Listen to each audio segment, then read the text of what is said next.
Joyride, sir.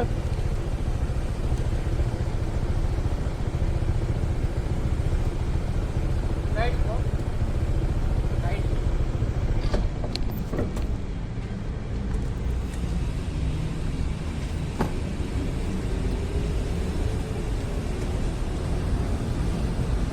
Wala natin lagay yung bag nito.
Minsan mapapaisip ka na lang talaga sa ganitong booking, yung pag pick up mo dun sa pasahero, mag-isa lang, tapos alanganin yung lugar.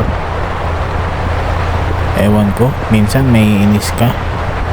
Pwede naman kasing tumayo dun sa may mga tao sa tindahan. Bakit dun pa? Alam nyo ba guys, dito sa pagkuha ng booking sa amin, hindi namin naiiwasan mamili ng booking. Minsan nagkakaroon ng booking, ang pangalan Superman, Batman, Wonder Woman, minsan nga si Malupiton nadadamay pa eh. Kaya ganun guys, kapag alanganin yung booking, hindi ko na pinupuntahan, hindi ko na tinutuloy, alanganin yung oras. Tapos syempre kapag gabi maraming siraulo sa kalye, kaya for safety namin hindi na kami kumukuha, lalo na kapag alanganin booking. Maayos naman yung kausap si sir. Nagkukwento niya yung tungkol sa mga pamilya niya, sa mga kapatid niya. Pinag-aaral niya pala yung mga kapatid niya. Mabait naman, mabait kausap, maayos. At dahil dyan, susuotan na lang kita ng kapote.